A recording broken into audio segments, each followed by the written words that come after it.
Hi everyone. We are back here, me and Ranjeet. And as you know, we are having this interesting coaching series, Quantum Shift conversations that bring a shift in consciousness. Looking forward to have this conversation, Ranjeet, and tell me what you want to talk about today. I welcome Saloni. Thanks for such a beautiful introduction to this series. Uh, Today's topic, or today, the point of discussion or the topic of discussion is how to thrive in a coaching business. How one can thrive in a coaching business. Hmm. That's a lovely topic, and I'm sure like a lot of people want to talk about it, want to know about it. And actually, in our community, we have been talking about it for some time. So, I would love to start with that we thrive outside when we thrive inside. This is where I would like to start. And what do I mean by thriving inside? There is so much noise outside in the market about how to do business, business strategies, and a lot of things. As a business owner, as a coach, we hear about. But if we start to do all of that without feeling the joy, the bliss, the I would say the euphoria or the energy of abundance, the energy of thriving inside, usually that does not bring the kind of success we want to have. Usually that does bring stress, anxiety. So the first thing to start with, I would say, is that in order to thrive, it might sound very paradoxical or counterintuitive for people. But that in truth, to truly thrive in a business, whether it's a coaching business or even other businesses, first we need to thrive in the inner world. Because I believe, and there is a lot of research and studies on that as well that people can read, that the world is a reflection of our energy and our consciousness. So if we are vibrating at a higher energy level, a higher consciousness level, the world outside totally reflect that. Our bank balance reflect that, the opportunities reflect that, and the wealth we create also reflect the same. And this is, as you rightly said, this is very counter to what we generally listen, correct? Generally listen in terms of uh, this is what there is a set way of doing business, there is a templated way of doing a business, and that is how you thrive into it. But what you are saying is that when you connect to your inner self, when you connect to the inner resourcefulness within you, that itself opens up door, opens up kind of horizons for you in order to thrive in your business, not only in your business, but every aspect of your life. As you very well, I think as you very nicely you have put it, like in order to thrive outside, you need to thrive inside. Yeah. Totally. We can literally have it like a tagline, thrive inside and you will thrive outside. Right. Totally. Totally. That's where it begins. Totally. That's where it begins. And if we talk about really how to thrive inside, I think people might ask this, or the first question that might come to people's mind. So, to be honest, I would love to, even share my own example. So if I talk about my own journey, Ranjit, that it's been more than 15 years now that I've been in coaching. 2009 was the year when I had, resigned from my job as a gynecologist working in London, and I became a full-time coach. And in the first year, I had no idea what to do. I was in UK and where to get clients. I had no circle, no network, nothing.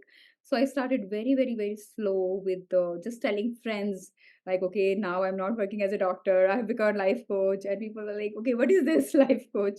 Sometimes people used to think, oh, is it like something to do with swimming? People have asked me this kind of question. Like, no, no, no, it's about life. So starting from there, I have ventured into many things. I did many different kind of courses into marketing, how to put myself out there, how to sell my services, and all of that. And many of them brought a lot of stress, anxiety, which is very common, by the way. If you're a new coach and if you're going through it, I feel you. I can say I feel you fully because I've been there, done that, gone through all of that for many years. I would say almost 7, 8 years of my first, coaching practice. This is what I was going through as well. But I think I was very fortunate, very, very fortunate to get in connect with my first spiritual mentor, who was Dr. Robert Holden, who is a happiness coach and an author of the book Happiness Now and many other books in London. And I did my certification into happiness coaching with him, which just started to open up the doors for me, because my first spiritual connection with myself happened while I was working with him. And the work I did with him was completely meditation based, self inquiry based. It was completely about how do I connect with that infinite spirit within me. And I noticed that every time I would I'm not saying that don't do marketing or don't put yourself out there. We have to do that. I'll come to that as well. But first, we need to connect with who we are, because who we are is so much bigger than any algorithm, any advertisement, any marketing strategies, any marketer, maybe the top class marketer in the world will tell you who you are is so much bigger than that. And that's what I learned with my spiritual mentor. And the other thing I learned was that a lot of coaches feel that we need to sell in order to thrive in our coaching business. So it's and selling is something nobody like to be sold. You see, think of this like when somebody try to push their services on you or try to sell something to you. How do you feel? What do you think, Ranjit? How do you feel? Yeah, it feels like they are putting something of their on me. Correct this. They want to put something of their on me, and it's yeah. And how do you respond then? Do you feel The happy? first reaction is how to be away from that scene. Correct, How to dodge that? because yeah, be away from that scene. I think Resist. that's the first. Yeah, Yeah. So resistance is the first reaction of whenever something is being imposed or pushed on us, we feel resistant. And we can always remember, instances when we go for shopping in a mall, and if the salesperson is just telling us to, no, no, no, you buy this and this is really good for you, instantly feel that resistance. And we go back, like literally, we don't want that. Even it has happened with me, then I really wanted to buy someone's services. But the moment that person start to insist, in instant resistance we feel in our heart. It's very human. Versus what we can do through our energy is we call it pulling, like literally being a magnet. And how do you become a magnet? Is through your energy. Magnetism is all about energy. Like sometimes people say, "Oh my God, I love this person's energy. They are so charismatic. There is something about them. I just feel attracted towards them." Have you ever felt with somebody who yeah, inspires? Yeah, yeah. Because there are so many personalities. Even they are remote. Even they are at a distance. You somehow feel a connection. Uh, you somehow feel a connection, and obviously through that connection you feel that whatever they are sharing or whatever they are telling, it's true for yourself. Correct, I think that is the level of connection that you feel. absolutely, absolutely. That's what I call like literally being magnetic or pulling in marketing rather than pushing and on telling people to sell. You just very gently, share about your services, because it's important to share about your services, and you feel like you are serving people because you have a gift. Take it like this: you have a gift and you want to share it with other people. So you start to tell people about your, services, and let them be pulled towards your energy if they feel connected. And the people who naturally feel connected to you, they will come to you. And if they don't, they're not the right people for you. No, I think when you share this, Saloni, it gives me a glimpse, because many a times myself I am surprised because I've just started my coaching journey, and many times I have so much heard that you need to do business in a certain way, and it's a lot of work. But when I am experiencing it like right now, and when I don't see it as a lot of work and a lot of stress, I sometimes doubt myself, like, am I doing it in the right way? Because as you rightly said, like, I try to practice as much as possible connecting to my inner self, and that inner self reflect in terms of talking or in terms of coming out what is required for me to grow in my own business, and then taking those actions. Correct, taking those actions forward. So when I hear you, there are two words I see. One word which feels like very effortful. You're putting a lot of efforts. like you're doing this, you're doing this, you're doing that, correct? But at the same time, when you are talking about the world of thriving in a business, it feels very effortless. It feels effortless. So, can you throw some light in terms of what is this effortless way of thriving? Yeah, beautiful question, Ranjit. Effortless thriving. And imagine if we could really be effortless in our giving, in our service, in our marketing, in thriving. How beautiful that would be. And I feel really connected to the word effortless itself because I always tell people just take a minute to really feel this word in your being. How does it feel when you feel like you could just to be yourself, be completely connected to yourself, the joy within you, just as you used to feel maybe when you were a child. Children, look at children, they're so effortless. They're just joyful. If you have your own children or if you see little children, you can see them being happy, joyful in whatever they're doing. That's what is effortlessness. So effortlessness isn't doesn't mean that we don't take action. A lot of people sometimes confuse between effortless work and not doing anything. So they ask me questions like, so do you mean that I don't have to do anything in order to sell my services? It doesn't mean that at all. It only means that whatever you do, it comes from a space of pure love, joy. So, for example, if you want other people to know that you have a service, you will do something. I can't sit inside, like cave and just imagine that yes, people will come to me. Yeah, because I have this right, aligned and effortless energy. That might happen, by the way, but chances will be less. The thing is, you do put yourself out there, so you can put yourself out there in form of, if you like writing, if you love writing, just write. If you love making videos, make videos, as we are doing right now, an interview.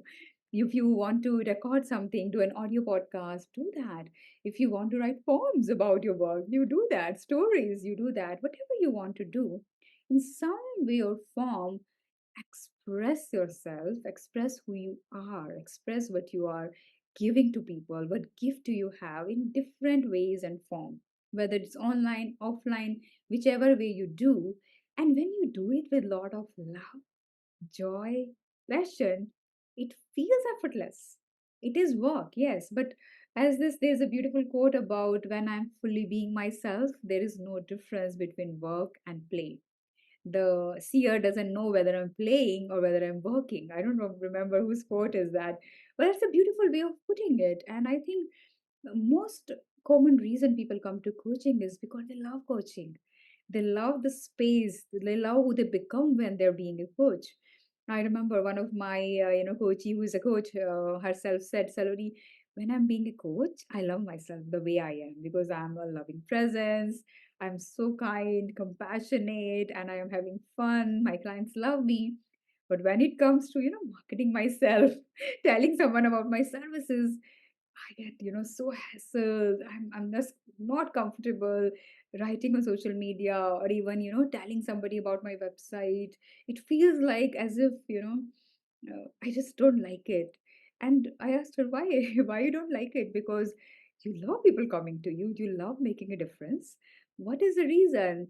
And of course, like most of the people, she was also experiencing the fear of what will people think of me. She said, oh, I always wonder people will think I'm selling. So, do people really feel when I asked her, like, if you take a gift, come to, my house or go somebody and you bring this gift to them and you give that gift to them, do they feel like you're trying to sell something? You're trying to, kind of do something wrong? And she says, no. Then, and do you believe coaching is a gift? He said, yes. Then what is wrong by about telling about your gift to people in the most loving way you want to tell them? Yeah. So yes, we have to talk about our service in whichever ways it feels right to you. And of course, it takes time. If you have never written, for example, if you want to try the writing, mode of communication, it will take some time to weave the words in a way that people will get it, and you will get there. But yes, we must put ourselves out there. Let it be effortless. Let it be from a space of love and joy, and it will become effortless. That's how it is. think, and for this, what you just said, Saloni, is like alignment to who we are is so important, correct? Because it's all coming from that space. And hence, even if you're taking actions, it feels effortless. So, my next question to you is what it takes to be or to know who we are, because I know it is maybe a journey in itself, but what it takes to come to that space of who we are. Mm. I think any journey first begin from mind, Ranjit. Even though ultimately what we are doing, who we are, is not our mind. If we are on a coaching journey, most of us at least somewhere have a glimpse that I'm not just my mind, I'm not just my thoughts, I'm more than that. I have a heart, I have a body, I am a spirit, or I'm awareness, consciousness, whatever you call it, self, even if you just call yourself. So, but it will begin with knowing in your mind intellectually that I am much more than my story. That's where it begins. And when you start to do the inner work, which means start to connect more and more, there are many different ways. It could be just sitting silent for a few minutes, just looking out of your window, doing nothing, just being with yourself. Could be meditating on a thought, meditating on your breath. Could be journaling, reading spiritual text. Could be any ways or form, walking on the grass bare feet. It could be many different ways are there to connect with yourself. It could be dancing, singing, art, connecting with yourself beyond your mind. And usually these activities like singing, dancing, art, any activity that put you in flow, where your thoughts, start to cease, timelessness starts to happen, and you're in complete flow, you really start to get in touch with who you are. And when you are in touch with who you are, you start to realize it's not so much about what you do, what you have. Ultimately, your life is so much about who you are. And that's what thriving in business is all about. That's what marketing is all about. That's why if you see 10 people talking about the same thing, one person you feel connected with. It's not about the world, Sam, so much. It's about who they are being. And the more and more we work upon who I'm being. And in brief, if somebody is still wondering, okay, who I am, Saloni, what I always say to them, just think of the time when you were just not thinking anything. Maybe you were just thinking of a beautiful memory. It could be any memory when your child was born. Maybe you were on a mountain, you were at a beach, you were just happy. Childlike happiness, curiosity, wonder in your heart, who you are in that moment. And I'm sure everybody has a glimpse of that, no matter how their life has been, what challenges they have. Maybe they had difficult, childhood, but still there must be some glimpse of time when they were just pure happiness, pure joy. And that's unadulterated. That's where they were unconditionally being who they are. Pure joy. In our scriptures, they call it that spirit's natural innate nature. It is Sat Chit Ananda, which is pure continuous bliss. Pure bliss. And I'm sure we all have experienced that, even if for a fraction of a moment in our lives. And the journey is about connecting with that space within us where we feel that bliss. Yeah. You said about the mountain experience. It's like when you go there, when you are amongst the mountains, you feel that they are a natural extension of yours. You don't feel like they are mountains, correct? There are many times you feel. And when I compare this with what you just mentioned about business, what I'm hearing is that whatever you're doing many things. You might be doing podcast, you might be doing workshops. They all are growing as an extension of you, Beautifully right? put. Yes. Yeah. Beautifully put. Everything is an extension. I like to call it an expression of you. You. Expression of you, extension of you, and your energy. And that's why the traditional marketing methods don't work. Because if you're feeling conflicted within you, as I was feeling in the beginning of my Mm. coaching journey, so I would do something because some mentor or some marketer has told me to do, and do something which is not feeling in alignment with who I am, because I'm very heart centered person. And then if I do something like funnel or something which doesn't feel aligned, there's nothing wrong with that, There's nothing wrong in strategies or algorithms, but if it is not aligned with who you are, you will feel that misalignment and it will not work. So you have to understand that alignment is the first tool, you can call it, but it's more than a tool, of course. But when you are fully aligned, when your thoughts, your emotions, your intentions, your desire, and your whole energy, your being is one, that's when you feel pure joy. And that emanates from you. As you said, in everything, you say something and people get it. You write one simple post and people feel pulled towards you. And that magic starts to happen. And you were saying that sometimes you feel that you do some work, Rajit, but the result is not there. And then that's what you were saying earlier, right? And sometimes we doubt our journey. Patience and surrender is one thing that really aligns, that actually raise our consciousness level to the top. So once we take action, that's so important to start getting detached from the outcome, because it's a journey of evolution. Ultimately, business is a spiritual practice, I believe, because it brings out all our fears in front of us, all our doubts and self judgments. Maybe, like, I'm not good enough. I used to have this belief, oh, I'm a doctor, so I don't know how to sell. I had this belief for many years because, I'm a doctor. I've never learned entrepreneur skills, and I've never learned, selling skills. So I don't know how will I do business. And yeah, there was a time when I was like, okay, I'm helping my clients to break their belief. Why am I believing this? It has nothing to do with selling, and it's all serving. And when I started to just shift the word, selling to serving, it completely shifted the way I started to say it. I'm just here to share my gift and serve. That's it. That's something which was in alignment with you, correct? The serving part. And the moment you change, shift that, that alignment came in and you could do the same thing with more grace and with more presence of yours. Wow. Absolutely. Wow. That's so beautiful. So so there is a lot of inner work that goes into for this thriving as a business when you are effortless thriving of the business, correct?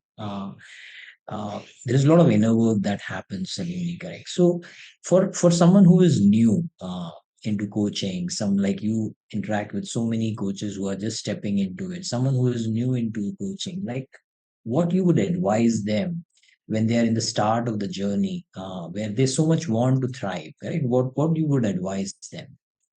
Yeah, definitely. So when I work with coaches, Ranjit, the first thing they bring up is their own negative, or let's say disempowering beliefs. Like, for example, I'm not good enough. I'm not good at writing. Oh, I'm not good at asking for money, for example. One of the coach told me that their relationship with money is not very good because the kind of childhood they had come from, and there were always, restrictions on spending money, and money was taken as something which is a root of evil, and that can happen in many households. So the relationship they had with money was very troubled. So this person would find very difficult in investing money now and spending money and even asking for money. Now imagine if you have this kind of relationship with money, with selling, and with thinking like, I'm not good enough, I can't do this certain things, or I'm not confident enough, I don't trust myself enough. What will happen? It's very difficult to thrive because your own stories are restricting you, limiting you. So, very first step for coaches, I say, is doing this inner work, which is a must for thriving in your business. Start noticing your beliefs, all the beliefs. If you can self coach yourself, work on yourself, there are different modalities, like, for example, NLP is one, neuro linguistic programming, which works beautifully on your belief system. Byron Katie, the work is a process, which is for changing your beliefs. There are many others, and the best could be the hire a coach, because in presence of somebody else who has a loving presence, who is holding space for you, it's so much easier to break through those beliefs. Do that if you need help, but make sure that you take care and you overcome these limiting beliefs, and it will start to create, first and foremost, a beautiful relationship with your own self. That's the foundation of a thriving business.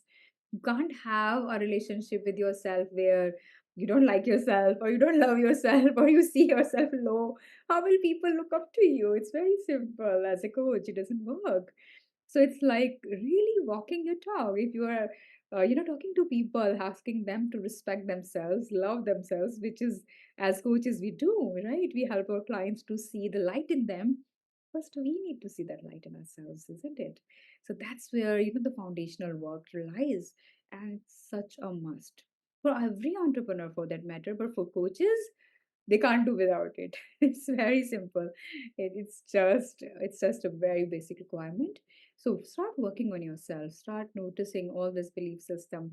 And one thing that I really want to emphasize is that in self-help industry and personal development industry, somewhere we feel it takes time to change. I truly don't believe that. And I've seen that happen like in just one session, in one instant, people can transform. It's like the moment of awareness, a higher level of awareness, and a decision you make. That's it. That's it. I choose. So it's like a choice to make. I choose to love myself no matter what. I remember in one session that I so vividly remember this session with my coach, where I told him that I love myself when I'm in Nirvana. Like I'm being such a loving, calm person. I'm being very good as a mom, as a wife, very loving. But anytime I'm being, angry, or I lose my temper, or I'm just reacted on, with my daughter, oh my God, how much I hate that. And I then regret and I feel so bad. And he just smiled and he just laughed and he's like, yeah, so you're being so judgmental of yourself and you only love yourself when you're being good. I said, yeah, absolutely. I really want to be that. And he said, Buddha, right? I'm like, yeah. And he said, that's the difference. He said that I love myself even when I'm angry. I love myself even when I'm reacting. I love myself everywhere with all my flaws and all of my darkness. And when we start to love ourselves for everything who we are, that's when actually we transcend through those limitations. Loving doesn't mean saying, "Oh, this is who I am. So I am an angry person. I get angry very quickly, and I'll keep getting angry." That's not what acceptance is. Acceptance is knowing I am loving. I am so loving, and yes, I'm human. I lost my temper. Yes, I reacted, even though I really wanted to come from a place of love and patience. And I would love to do that next time. So, being mindful, being really non judgmental, being so self forgiving, that's what makes us, fall in love with ourselves fully as a whole, everything about us. So, writing a blog which you don't think is perfect, still loving yourself because you made an effort, you made an effort to express yourself. That's where it begins.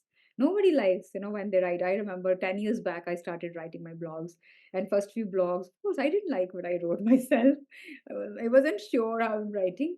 But it's about, okay, take what is it right, what feels okay, improve on that. Not like striving for perfection, but just let it go outside and you will keep writing, keep improving naturally. But love yourself for making that effort. That's what is required. Yeah. So, so beautifully, you have kind of shared, and in many ways, you've summed it up. What is thriving in a business? Like, it's business is nothing but an expression of ourselves. And the more we create a loving relationship with ourselves, you will start seeing that reflecting in the business that you are in, correct? Uh, since it's an expression of yours. And it's a journey, from what I understand. It's a journey. Totally, totally. It is a child. So I would say that when, if any, coach is wondering where to start from, just notice what action you are taking right now, whatever action you're taking to put yourself out there. And every time you're about to post something or talk to someone, just pay attention to where you're coming from. Are you coming from a space of self connection, self love, loving that person, creating a loving presence? You're doing beautiful. Wow. Thank you. Thank you so much, Saloni. I think this was really wonderful discussion, quite insightful. Thanks again for an understanding of what is effortless thriving in business. Yeah. Thank you. Thank you so much, Saloni. Thank you, Bye. Rajiv, and we will continue the conversation next time as well. Thank you, Yeah. everyone. Bye bye. Bye.